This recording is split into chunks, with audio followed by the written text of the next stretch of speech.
Hey, shalom, shalom.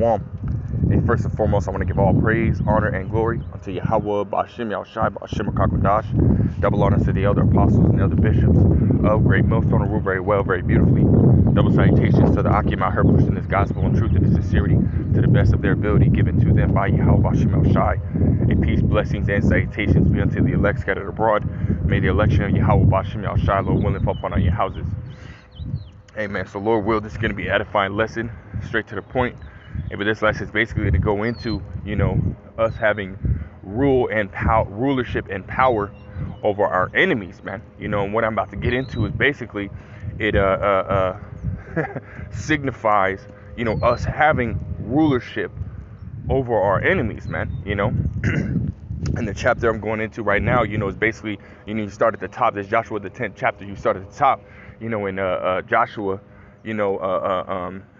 ultimately led the battle between, Israel and the Amorites. You have those 5 kings that ultimately were coming up against, Israel, for taking down Jericho and taking down, so on and so forth. Other kings, I can't remember that one king that they took down, but nonetheless, they wanted to come up against Israel. And what happened was, when they came up against Israel, the Lord Yahweh Ba'ashem Yahushai was fighting for, it's like not fighting for, but fighting with, Joshua and the Israelites against these Amorites, and in this account, Yahweh Ba'ashem Yahushai sent down great hailstorms, which killed more Amorites than Joshua and the Israelites killed, which, that right there shows that Yahweh Ba'ashem Yahushai will always fight with us, man. He'll fight for us and he'll fight with us, man. Sirach 4:22, it's like Sirach 4:28, strive for the truth, and the Lord Yahweh Ba'ashem Yahushai shall fight for thee, man. So this is a great account of the Lord Yahweh Ba'ashem Yahushai showing his power and showing his love and his grace and his mercy unto us, man. But there's another point I want to get in this chapter, and we're ultimately going to get to it. So I'll start reading, and I'll start at verse 15 and we'll read down. The point is in verse 24 and 25, right?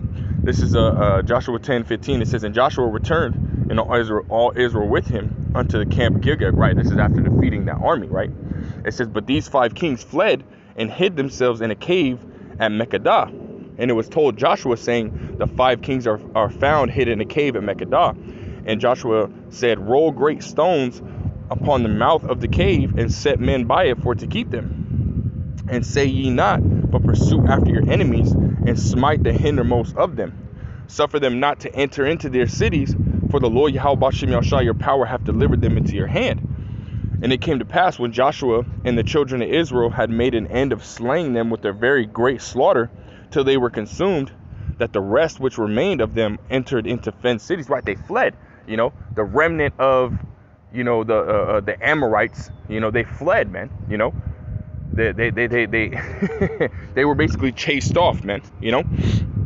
It says, and all the people returned unto the camp to Joshua at Mekkedah in peace.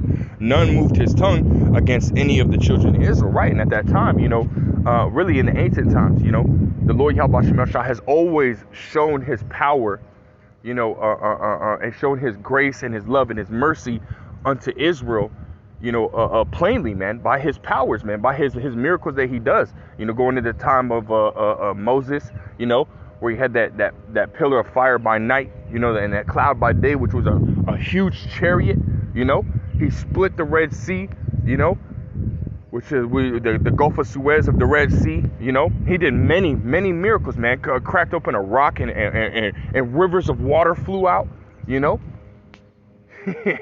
We're talking about many different things the Lord Yahweh Ba'ashem Yahushai had done. He did in the sight of not only Israel but all the nations, man, so that they would know that the Lord Yahweh Ba'ashem Yahushai is for them. And think about it. And there's an account where they took the Ark of the Covenant. And the Philistines took the Ark of the Covenant, and what happened? Plagues fell upon them, man. So they had to deliver that back, the Ark of the Covenant, back to Israel. And what happened? Israel became blessed again, man. Because Israel was going through it, man, when they lost the Ark of the Covenant. But once they got it back, it was a blessing. Why? Because it was a curse unto the other nations and a blessing unto Israel. The Lord Yahweh Ba'ashem Yahushai is only for Israel, man, the nation of Israel, man. and no other nation, man, as he states in many, many, many precepts throughout the scriptures, man. Really, almost the whole Bible is about the Israelites, man, from Genesis to Revelations, man, with the Apocrypha included, man, So there's no way that you can get around it, man, So this is why, these people, weren't lifting up a hand against, Joshua and the Israelites, and really, a lot of the time, the Israelites, the nations feared the Israelites, because of Yahweh Bashem El Shai.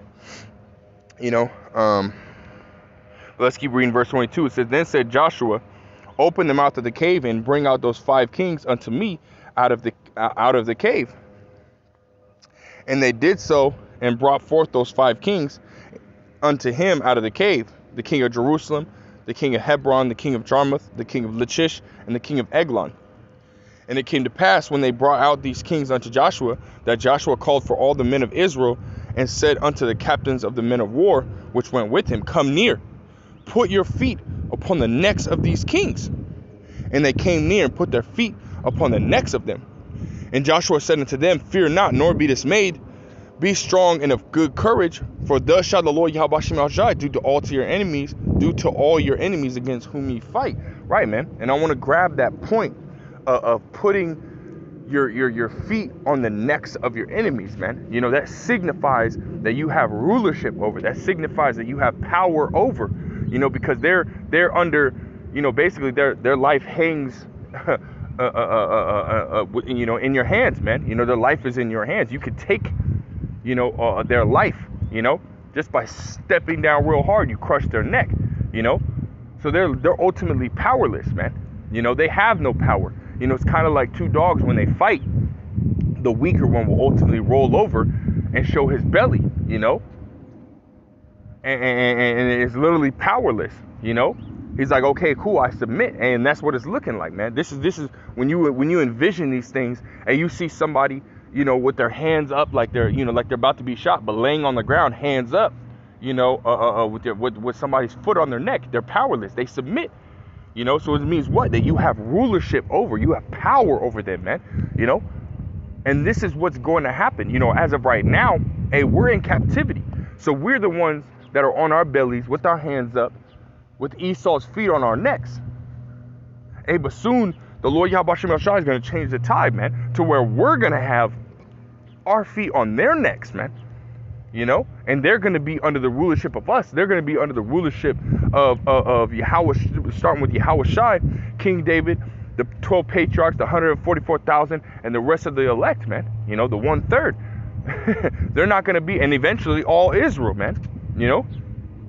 They're going to have absolutely no power. So you look at the positions that they're in today, governors, mayors, the senates, president, so on and so forth. All those positions are going to be taken from him, and it's going to be given unto us, man.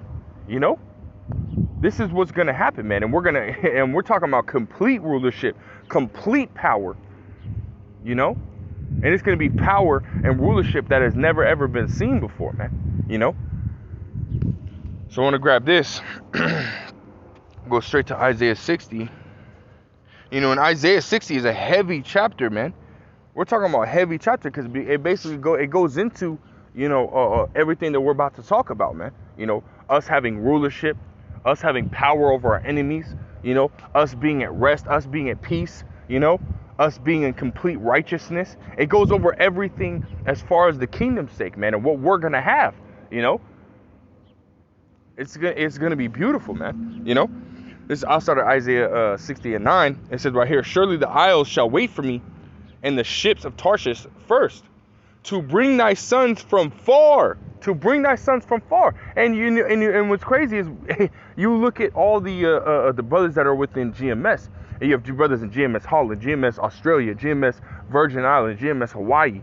So we have all these, I believe elect members, in different areas of the globe, and when push comes to shove and the Lord Yahweh Bashem El Shai destroys this fucking place here in America, yes, the majority and the greatest deliverance is going to happen here in America. There's going to be 2/3 are going to perish here in America.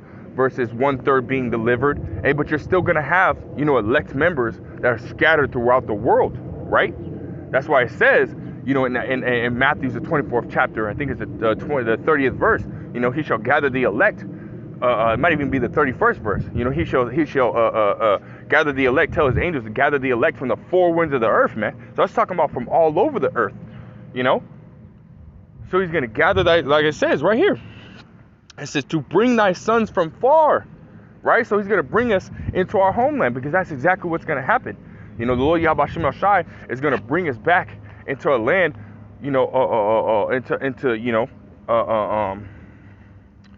back into Israel, man. He's going to gather us all there, man.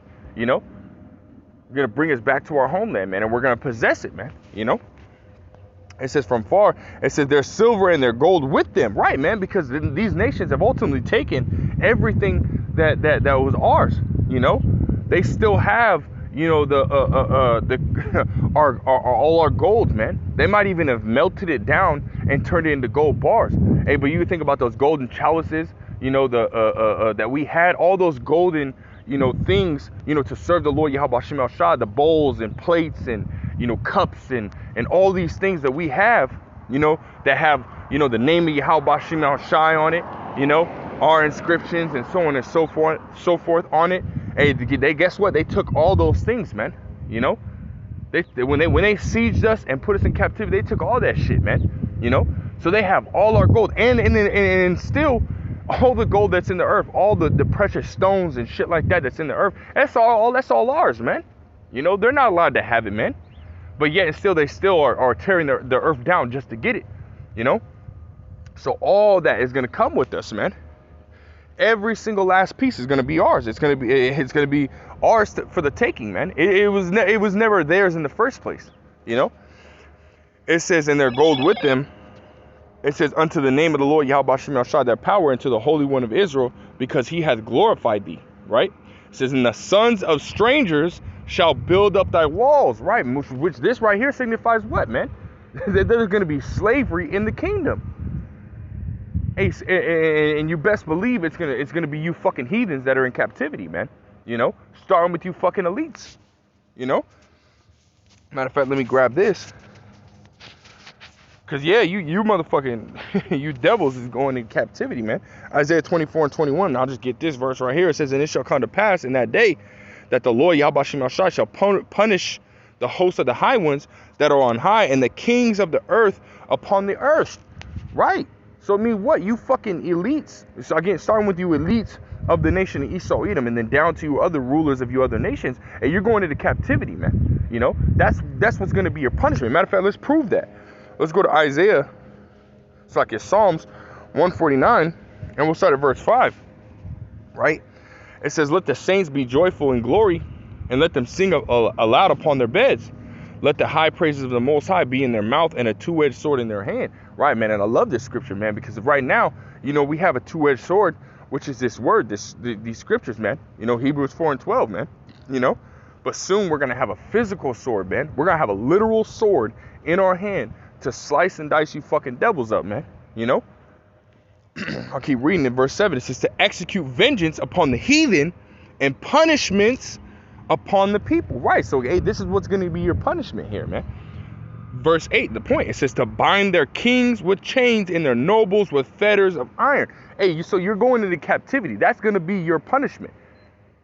Starting with you fucking elites of the nation of Esau, Edom, down to the rest of you fucking, leaders of these other nations, and even your fucking peons, your regular citizens, are going into captivity. You're going to serve us. You're going to build up our kingdom. Yes, right now, Baruch 3 and 8, we are yet this day in our captivity. But according to the words of Yahweh Shem El Shai, the tide is going to turn. We're not going to be in captivity anymore. The Lord Yahweh Shem El Shai is constantly saying throughout the scriptures that he's going to turn back the captivity of Zion, turn back the captivity of Israel and Judah, of Jerusalem. He's going to turn it completely back. Meaning what? We're going to come up out of captivity. We're going to be changed. Like it says, you shall be changed in the twinkling of an eye. Meaning what? We're going to go from these vile bodies, these weak, frail, penetrable bodies to celestial bodies, man. It says we shall not know, or we don't know what we shall be, but we shall be like him. So we're gonna be like Yahushua, and Yahushua is coming in that angelic body. He's coming in that spiritual body, the impenetrable, everlasting, immortal bodies, man. Spiritual bodies, and that's what we're gonna be changed to. You're not gonna be able to even scratch us, man. Y'all ever watch Hancock? When Hancock, was when he went to the hospital and stuff like that, and he was a superhuman, he's supposed to be a superhuman, and then they were able to, jab a needle in him, they were able to jab a needle inside him, and it was like, what the hell, like, he's supposed to be superhuman. No, you're not going to be able to do that shit to us, man. We're not going to have a weakness, it's going to be like you trying to jab a needle in us, and the needle's going to fucking shatter. Matter of fact, it's going to turn to dust. Right, before you even touch our skin, it's going to turn to dust. We're going to be radiating such fucking power, you ain't even going to be able to stand to look at us. Your eyes are going to melt in their fucking sockets just looking at us. That's how much power we're going to have, man. It's going to be unfucking believable. Unfucking believable to you people, man. And we're putting you right into captivity. As soon as we're changed, as soon as we, Lord, will we be part of the elect? As soon as we're sitting on the chariots, watching the destruction of America, when we come down out of those chariots, it's game fucking over for you damn devils, man. Game fucking over. Verse 9, it says to execute upon them the judgment written. And that's going to be your judgment. You going into captivity. You being punished for all the things that you have done. All the wickedness that you've pushed in this earth, all the fucking troubles and anguish and fucking killings and bloodshed that you have done unto the fucking nation of Israel, and every single last thing you're gonna have to fucking pay for. Even all the way the fuck down to you just laughing. From the simplest of punishments to you laughing, scoffing, you're gonna have to pay for everything. Everything that you have done in history. And we're talking about thousands of years of history. Every single fucking thing that you've done, you're going to have to pay for. There's no way that you're going to be able to escape any of that. Right? It says, this honor have all his saints. Praise you, the Lord Yahweh Shem Shai. And it's going to be a fucking great honor to whoop your ass in the name of Yahweh Shem Shai. But getting back to the point, you're not going to be able to sit here and try to erase history. They're trying to get rid of history by getting rid of this critical race theory. They're trying to erase history, but you can't. Matter of fact, let's prove that. Was it Psalms 109 and verse 13? Nope, verse 14. Psalms 109 verse 14. So let the iniquity of his fathers be remembered with the Lord, and let not the sin of his mother be blotted out. Hey, so the Lord Yahweh Shem Shai remembers every single small fucking thing that you did. Every single small thing, all the way down to the planning of what you were going to do. Even down to the thought of planning of what you were going to do. We're talking about even down to the littlest of the littlest thing. Verse 15, it says, let them be before the Lord Yahweh Shem Shai continually. So he's sitting here looking at a fucking, a fucking montage of all the things that you have done in history. We're talking about from the very beginning of time all the way till now. He's looking at a whole montage of every fucking thing that you've done. They're sitting right before the Lord Yahweh Shem Shai continually, right? Scriptures talk about how the eyes of the Lord Yahweh Shem Shai are upon the simple kingdom. I mean, what the angels are constantly sitting in the atmosphere, or even within the atmosphere, invisible to the naked eye, taking notes and sending it right up the chain, right up the fucking chain. And there's nothing you can do about it. Right? It says that he may cut off the memory of them from the earth, because that's going to be Esau's end goal. Or that's going to be Esau's end. His end all be all is to be fucking destroyed forever. Psalms the 52nd chapter, man. He shall likewise destroy thee forever, man. It says, verse 16, it says, because that he remembered not to show mercy, but persecuted the poor and needy man, that he might even slay the broken in heart. And guess what? Who is that talking about, man? The Israelites, the so-called blacks, Hispanics, and Native Americans, as well as you Israelites that look like the nations you've been scattered in across the earth, man. He's constantly planning, to destroy us, man. He's coming up with new plans, You know, every single day he's trying to come up with something new on how he can destroy us. How can he sit here and kill us off and, you know, and do, you know, unspeakable things to us, man. He's planning something new every fucking day, man. You know, it says, and as he loved cursing, so let it come unto him. As he delighted not in blessing, so let it be far from him. Right, man? So this, you know, this fucking, as the the elder apostles, man, they like to call him, bug-eyed blackfish or whatever, however the fuck they say it, man. You know, the Barack from the, the GOCC or GOC, however you want to fucking say it. You know, he's talking about Esau is going to receive, you know, the salvation, which is a blessing. Hey, but it says right here that less blessings are going to be far from him, man. You know? So that's fucking impossible for that, man. You know? It's impossible for Esau to receive blessings. He's going to receive a judgment, man. Which his judgment is going to be what? To go into slavery. Right along with these other nations, man. You know? Right along with these other nations. Right? So let's go back into Isaiah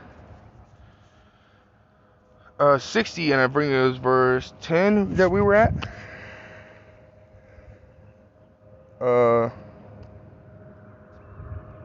Verse 10.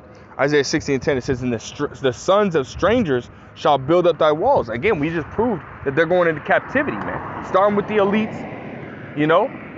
The rest of these nations are going into captivity, man. Revelation 13 to 10. He that leadeth into captivity shall go into captivity. It's proof all over the scriptures, man. You know. It says, and their kings shall minister unto thee. Right, a minister goes in to serve. So we just proved in two different precepts, Isaiah the 24th chapter, verse 21, and Psalms the 149th chapter, you know, verse 5 all the way down to 9, you know, or all the way down to 10, proving that what? That these kings, again, starting with these elite banker families, man. You Rockefellers, Rothschilds, Oppenheimers, DuPonts, Gettys, you know, and so on and so forth, you know, the Gates, the Bezos, you know, these sub-families and so on and so forth, they're all going into captivity, man, you know, because they're going to try to escape, you know, they're going to build bunkers or build ships, large ships, to where they can sit there and escape the judgment that's coming to America, man. Hey, but that's okay. You can escape that judgment because you're not going to be able to escape the judgment that's coming after that, which is slavery, captivity. That's impossible. Impossible for you to escape that. It's literally impossible. Matter of fact, I'm going to go ahead and prove it. I know we're jumping all over the place, man, you know, but we're going to go ahead and prove it. This is Amos chapter 9 and verse 1. Sakir. Amos 9 and 1, it says, and I saw the Lord standing upon the altar, and he said, smite the lintel of the door, that the posts may shake, and cut them in the head, all of them, and I will slay the last of them with the sword. He that fleeth of them shall not flee away. He that escapeth of them shall not be delivered.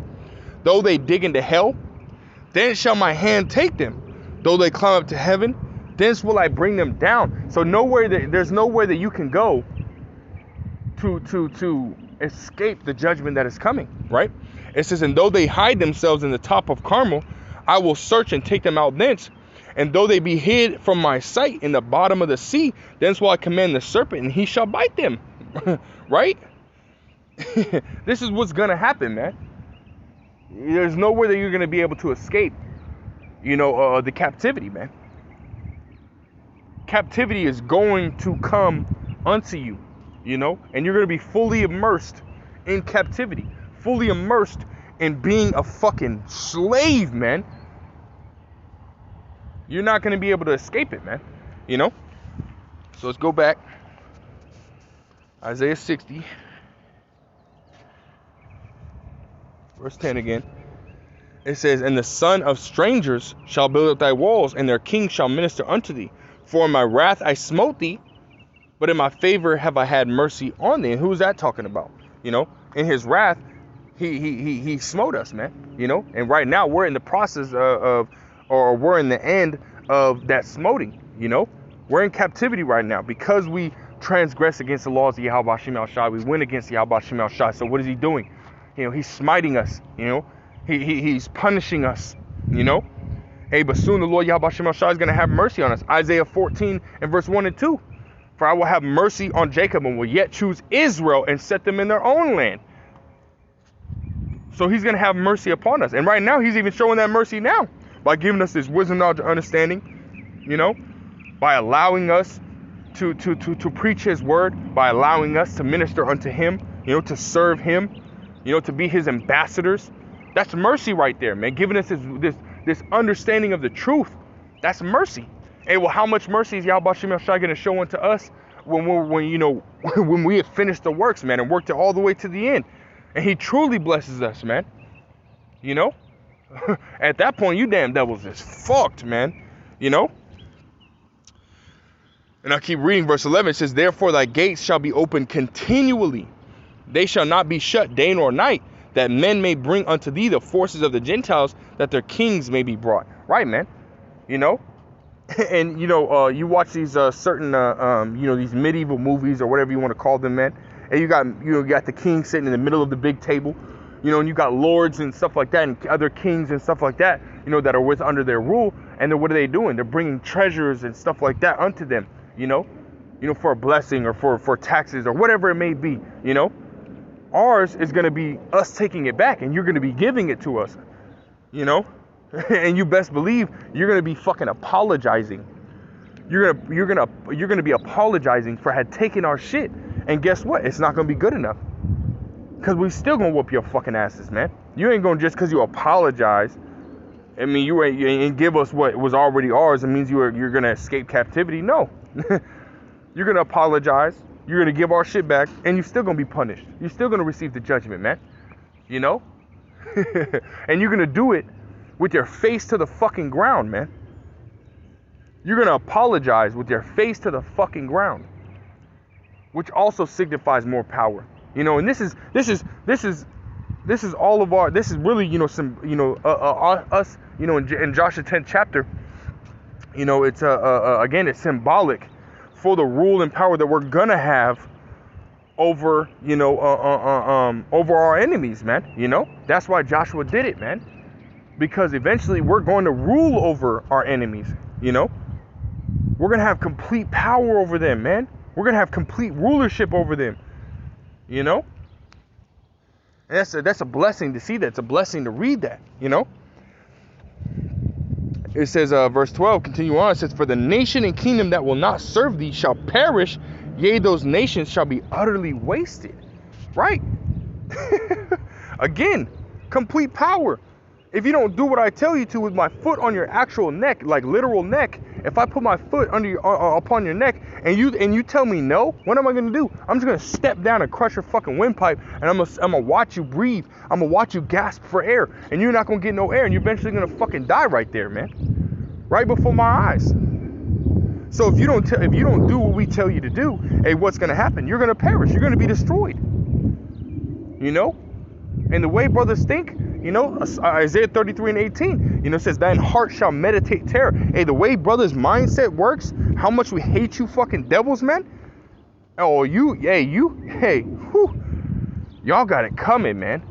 Brothers gonna sit here and beat y'all like me. You know, I wanna sit here and make it to where Esau Edom, his skin, every day of his life, feels like his skin is burning as if he's in the midst of a hottest flame. His skin is burning and melting off of him. You know, but when everybody looks at him, he looks normal. It doesn't look like his skin's melting off of him. That's just how he feels. It's like the feeling under his skin, you know? But he's constantly in pain, constantly in agony. And you're gonna feel that for 1,000 fucking years, man.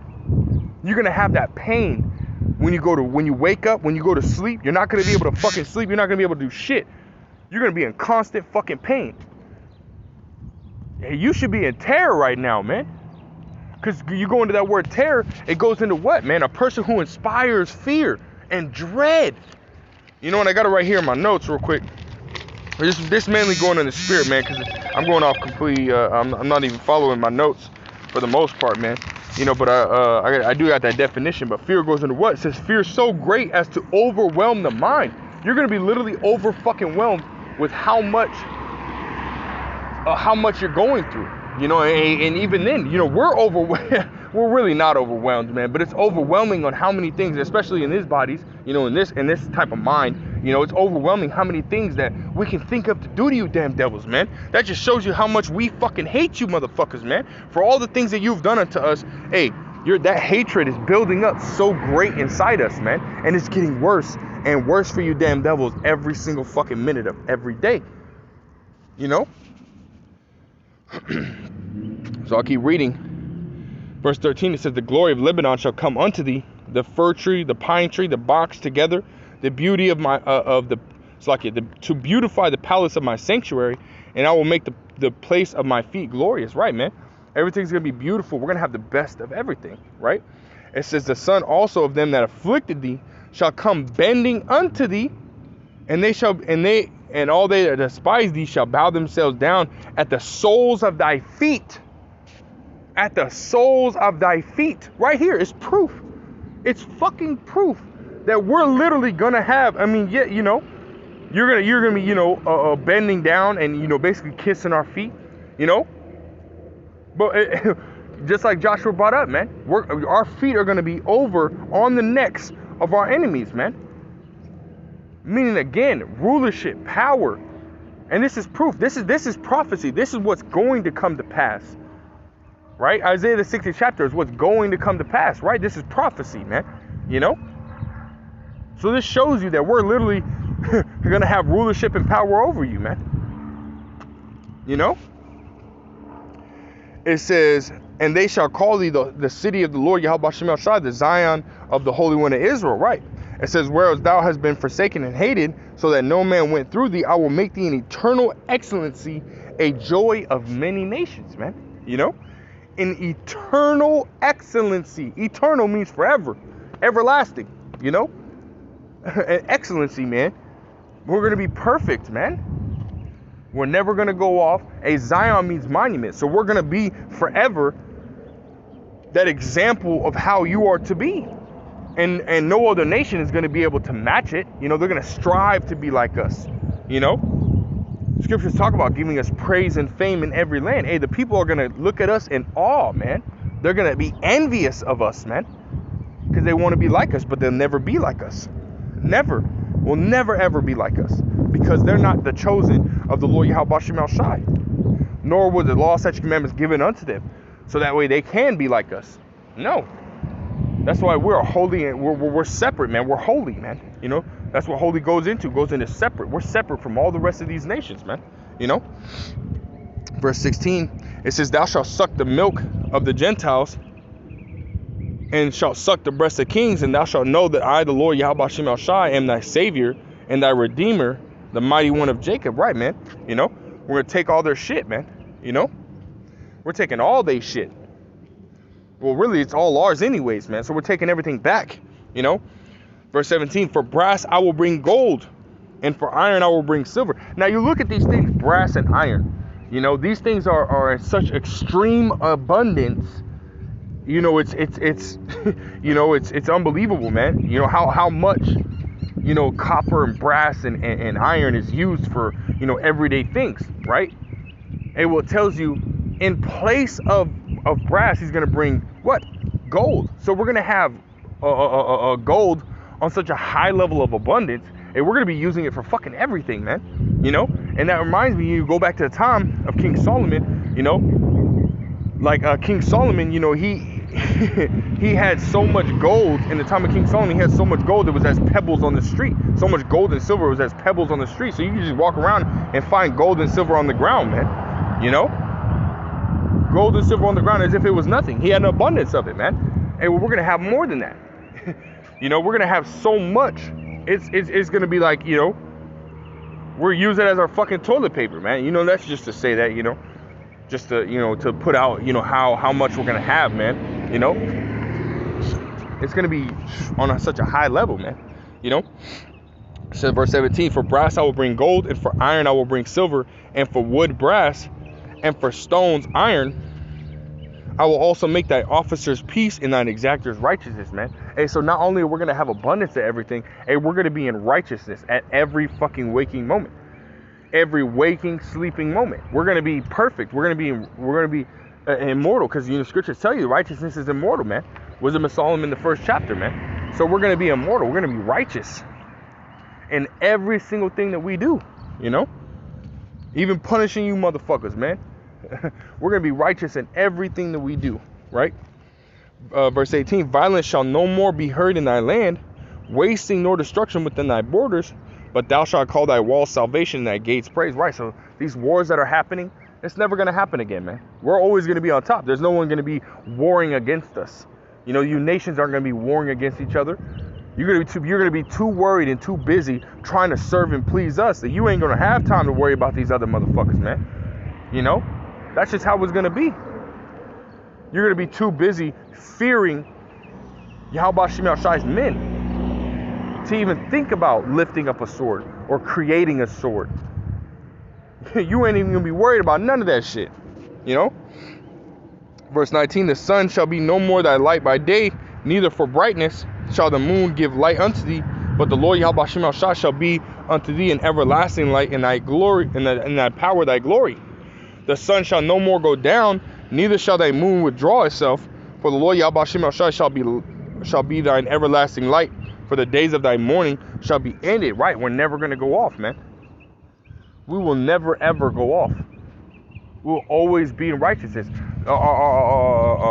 We'll never sin again, meaning we'll never go back into captivity. We'll never be removed from the position of power. As it says in Deuteronomy 28 and verse 13. We'll never be removed from that position. We'll never be the tail ever again, right? Verse 21, it says, thy people also shall be all righteous, right? And that's that includes the 2/3. The 2/3 are going to have to punish or suffer the punishment of following after the heathens on this side. Hey, but eventually they're going to come back to the loins of the elect, man, to be righteous, man, to be immortal, to still, even though they're fucking peon Israelites, is what you could call them. I mean, they're not necessarily peons, because they're going to be, they're the Lord's people, man, But they're going to be still on high, man. They're still going to be rich. They're going to be wealthy. They're still going to be on high, man, above all the rest of the nations, right? It says, thy people also shall be all righteous. They shall inherit the land forever. The branch of my planting, the work of my hands, that I may be glorified, right, man? And that's what we're going to do, man. We're going to glorify Yahweh Shem Shai at every fucking waking moment, man. Every moment of every single day, man. We're going to give praise to Yahweh Shem Shai. Everything we do is going to be in the name of Yahweh Shem Shai. It says, and a little one shall become 1,000, and a small one a strong nation. I, the Lord Yahweh Shem Shai, will hasten in its time, right, man? And this is that chapter, man. The one that goes into, the perfection of the kingdom, man. Goes into the beauty of the kingdom. And for those that, that have the vision, those that have faith, hey, when you read this, you can see some of these things, man. And it's beautiful, man. And we can't wait, man. Lord will part of the elect. We can't wait, man. But the whole point of this lesson was to go into, how, in Joshua the 10th chapter, how having our feet on the necks of our enemies signifies rulership and power over, and that's what's going to come, It's basically a foreshadow of what is to come, a foreshadow of us having rule and power over our enemies, man, Right, man. So that's, hey, Lord will was edifying. Lord will straight to the point, man. Lord will, we're part of the elect, man. We're trying to get that rulership and power over our enemies, man. To destroy these motherfuckers, man. But with that, I want to give all praise, honor, and glory unto Yahweh, Ba'Shem Yahushai, Ba'Shem, Rakak Wadash. Double honors to the elder apostles and the bishop, the great millstone, who rule very well, very beautifully. Double salutations to the Akim out here pushing this gospel in truth and in sincerity to the best of their ability, given to them by Yahweh Ba'Shem Yahushai. And peace, blessings, and salutations be unto the elect scattered abroad. May the election Yahweh Ba'Shem Yahushai, Lord willing, fall upon our houses. I want to say, Kwame Shabbat, and about Shalom.